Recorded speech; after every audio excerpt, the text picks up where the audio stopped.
Welcome to the EKO Lens, the podcast where we view assistive technology through the eyes of lived experience. I'm your host, Kenisha, and every episode we explore how dignity, design, and innovation intersect to empower blind and low vision communities. We're not just reviewing tech, we're reframing it. So, this is a space for truth telling, for honoring the voices that often go unheard, and for challenging the industry to do better.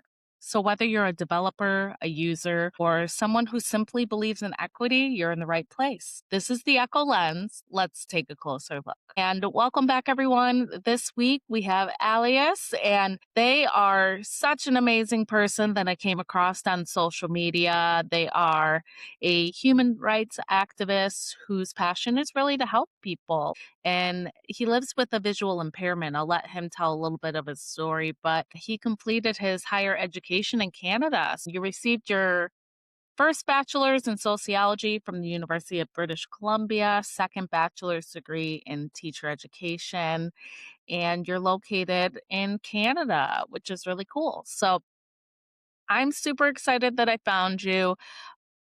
Your story is very, very amazing. You are an author to a amazing book called Turning Impossibility into Reality: A Journey Beyond Limits.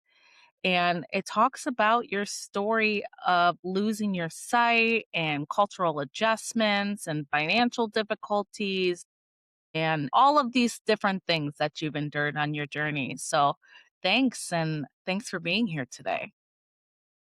Thank you, Kenisha, for having me. And truly, it's an honor, a privilege to be here and to talk to the blind community and also with everyone in general. So, yes, I am a Canadian and was born in Afghanistan. And I came to Canada almost, I can say, 20 years ago to do my undergrad education and to do my undergrad degrees. Well, we're definitely excited. I'm about to move to Canada if things keep up over here like they are, but Welcome, welcome. We are very happy to have you guys. yes, yes. Okay, well, can you tell us a little bit about your journey and your connection to the blind or low vision community? Yes, given this that I am myself a visually impaired and a blind person, I am connected with low vision and blind community here in Ottawa, in Ontario, and generally in Canada. So either through employment or mentorship, I have been able to play roles, different roles to support in any way I could and in any way I am able to, and also the support that I have received from blind community. Again, it was pertaining employment or mentorship. So yeah, I have been connected in with multiple levels and. Blind community, and we have been working again to also one thing that we really share the common ground is the accessibility, how to make sure that we have an accessible society and how we can make sure that everything is accessible for us. So yeah, I have a good relations with blind community. Yeah, and tell us a little bit about your personal journey. When did you lose your sight? So it goes back to my childhood days. So I was at the age of 7 when I lost my eyesight or about when I became blind. And I didn't become blind through the whatever. My situation was blindness was due to a grenade landed in my home. I mean, my family home in Kabul, in the capital of Afghanistan, where I'm originally from. So it happened in a couple of hours. And I didn't know the morning of that day that I would live with blindness permanently. So that was one afternoon, and this happened, and the grenade landed in my family home because it was the time where civil war continued in Afghanistan. Mujahideen groups came in power. Kabul itself was divided into several sections within the Mujahideen groups and yeah, I became blind. And after that, I tried to receive medical support and operations. And some I could not because of the situation, the war situation, that everybody was leaving Afghanistan, doctors, physicians, hospitals were being shut down. So I was not able to get exactly what I required at that time. And as a result, my blindness turned to be permanent. So, and then we moved to Pakistan a year after. And then I also received some education there. And before we moved to another province within the Afghanistan, and from Kabul to another province.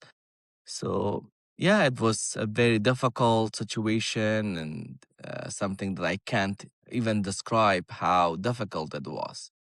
But it was difficult and it was challenging.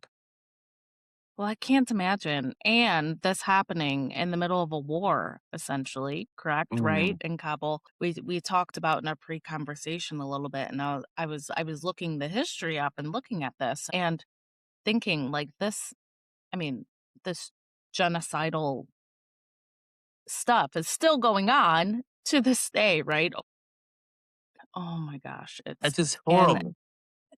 and we think that it won't happen, right, to us. And then I get put in space with conversations with amazing folks like yourself, right, that I get connected to and I'm seeing, but we can't deny that it's happening because it happened to you, Exactly. right? Absolutely. And like me, there are so many people, Kenisha, that have been affected heavily by war.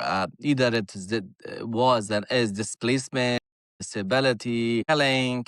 Unfortunately, that side of the world has never been, I cannot say has never been, but it was, at least in my age, I did not witness, or at least my generation didn't see peace in that region.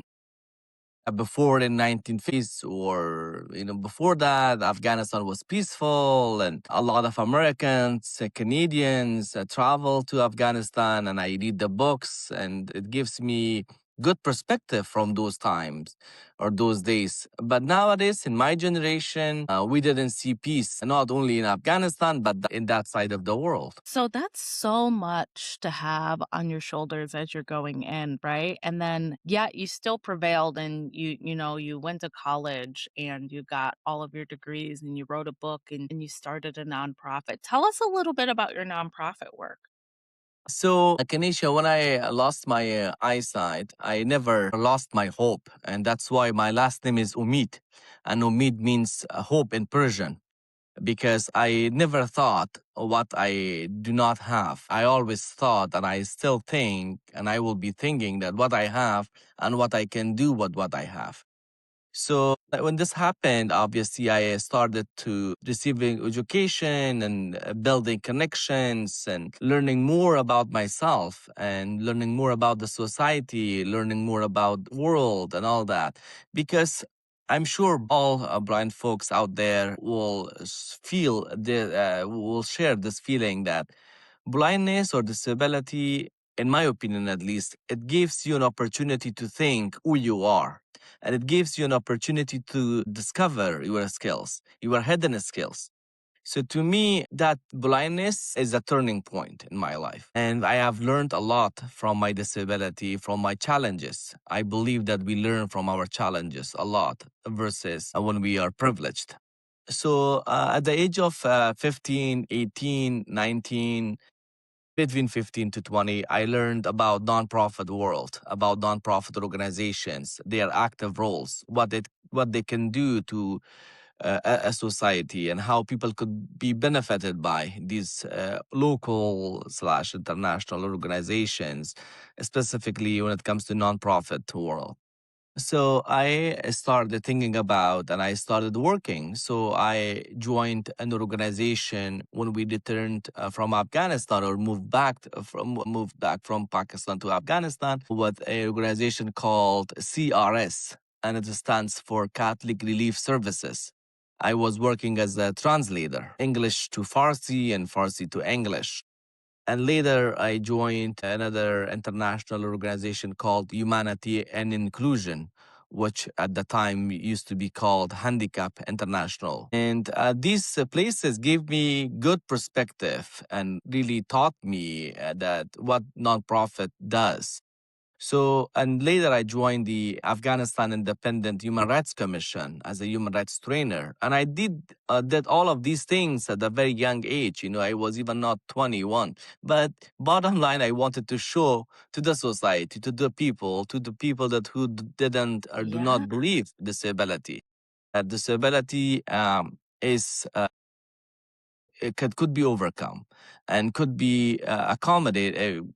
We can display our skills and stuff if we are given the opportunities, if the society is accessible. So yeah, I mean, working with these organizations gave me the solid understanding about nonprofit. And when I got the chance in 2024 in Canada, in Ontario. So I set up a charity organization called Canadian Hope Giving Organization, CHGO, to ensure that we achieve, or at least we do two major things. One, to serve immigrants, refugees, and newcomers to adjust Canadian society or what Canadian society and build the community connections that all immigrants slash refugees, newcomers require when they arrive to Canada and specifically to Ontario. And second, to support people with disabilities with employment and meaningful employment, because I personally encountered a lot of difficulties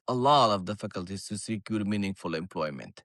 So I wanted to share my experience and I wanted to be a help for people that who have a disability and are seeking for work. So I understand the value of it. I understand the challenge of it. And I understand the societal implication of it. That if you have a job, what it means. If you don't have a job, what it means as well. Yeah. That's why I wanted to set up a charity Wow. organization to specifically achieve two major aspects. So yeah, I mean, it's a registered charity, and we are working every day. We are not big, definitely not. We have not received sufficient funding, nothing. I work also full time. I'm quite busy with other activities, plus my authorship now, my book and stuff. But we do as much as And we your can. family. And my family, yes, you're right. Your family. Which the The full-time littles job, keep you it's busy. double full-time job, I must call it. You have several full time. I get that. Oh my Yeah. goodness. Yes. So that is so much and so inspiring, right? You started your advocacy work at such a young age as a human rights activist. And you've achieved so many things, whether it's school, advocacy work, starting a nonprofit, whatever it may be. But to get there, we had to use some assistive technology, I'm assuming, right? So, what was your first experience with assistive technology? That's a very good question, Kenisha. So, at that age, before turning 20, I honestly didn't access a technology. And I mentioned that in my book. I mean, friends can read my books. In my book, the concept of assistive technology, the term of assistive technology was quite unfamiliar to me. I was not like a Canadian slash American student who accessed from grade one. I did not have those things. I was trying to purchase braille papers. I was trying to persuade, I can call it convince, whatever word, someone financially to record the school textbooks in a cassette. At that time, it used to be called cassette. Now it is CD, and now it's like online applications, mobile applications. Yeah. I did not Kids have these these things. days, they don't know what a cassette is. Exactly. So I'm not too old, but because I didn't access those things, so I needed to use the basic things. So at the age of 18, I got to know JAWS, job access with the speech. I started from version 5. I was working with Handicap International or Humanity and Inclusion, and then the head of the organization found me a talented person, dedicated, determined person So she ordered JAWS from India. And when I was thinking that maybe it's a big computer or it has a different keyboard or monitor or whatever. So I was told that this is it.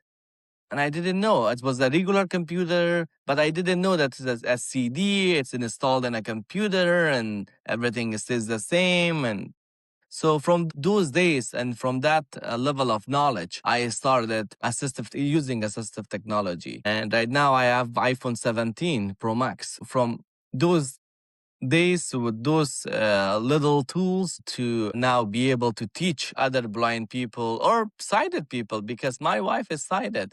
I teach her how to use Google Maps. I teach her how to download videos from YouTube or downloading certain applications. So that's my journey from one extreme to another, Kenisha.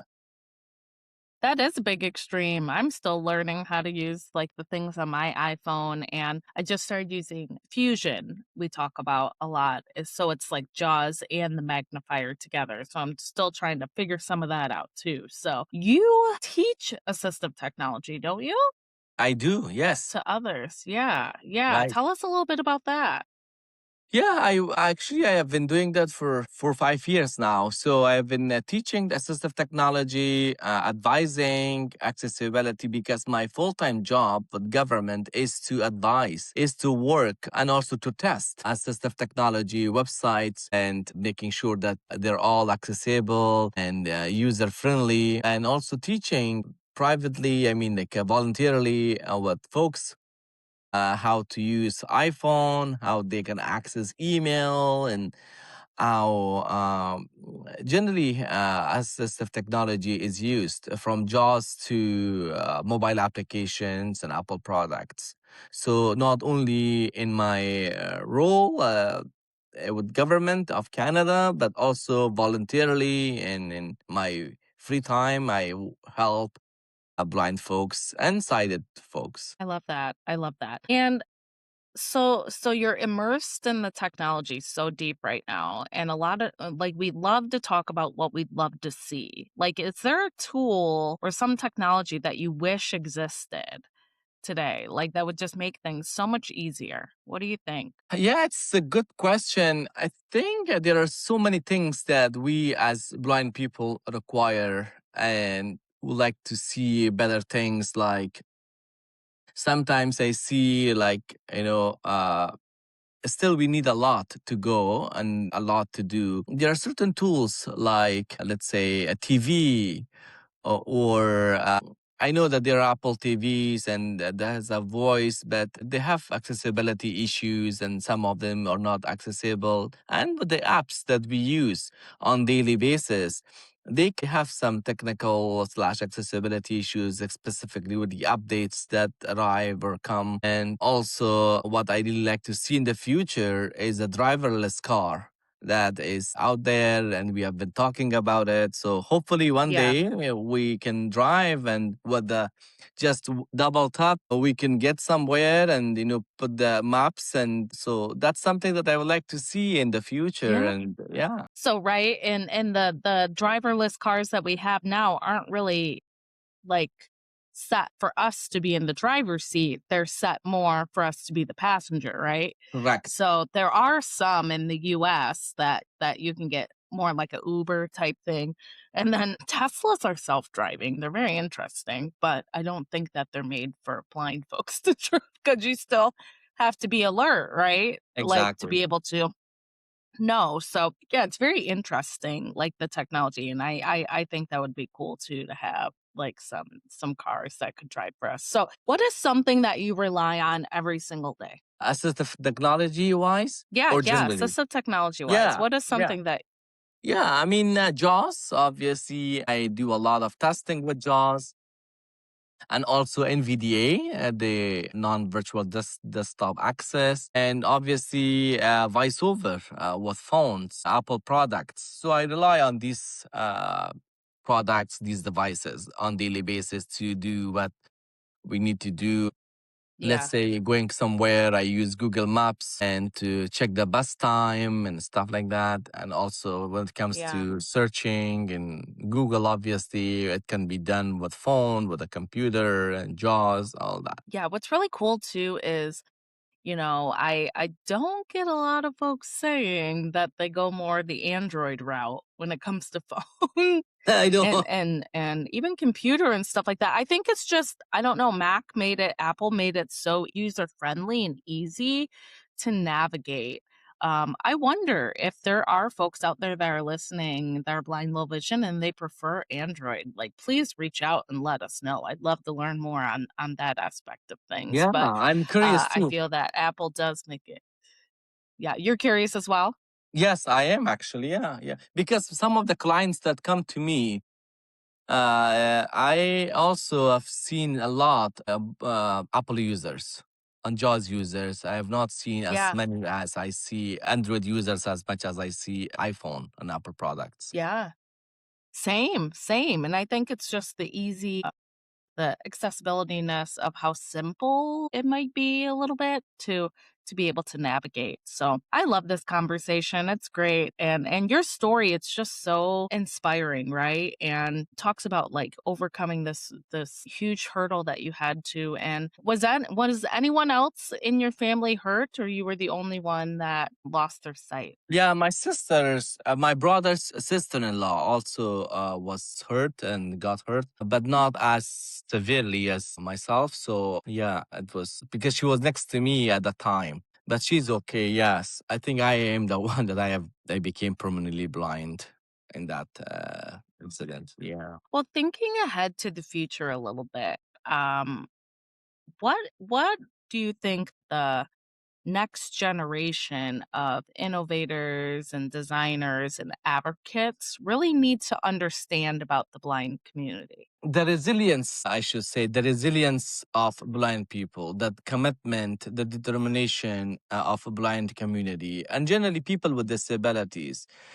Uh, because what I mentioned, that what blindness has taught me is the determination, the commitment, the resiliency that I got out of this. We do everything, but we have to be patient. We can do everything, but we have to take some time. That gives us a lot in terms of the perseverance and all that. So what I really like to see, and also the hard work of those blind individuals, these people with disabilities that who work really hard to make the society accessible, to make their communities accessible, to teach their friends, to raise awareness within communities. It's not easy, and it's not an easy task. It's a lot of work.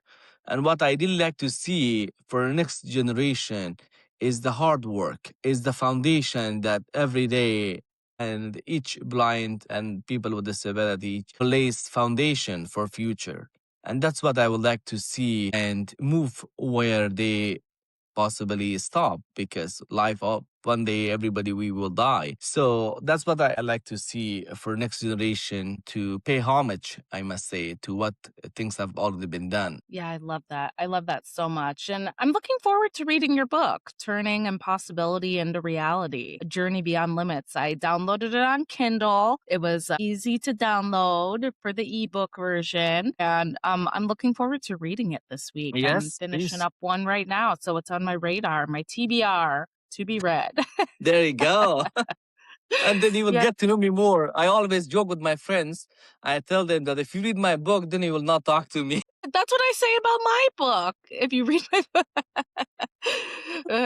Goodness. That's what I say. I was like, I might scare you away after you read Yeah, my book. exactly. Yes. Well, thank you so much for joining us on the EKO Lens, where we view assistive technology through the eyes of lived experience. So if today's conversation sparks something in you, you can share it, rate it, and keep the dialogue going. To learn more about the beautiful project or support our work, you can visit us at echovisionfoundation.org. Until next time, stay curious, stay connected, and keep seeing with love. Thanks, everyone.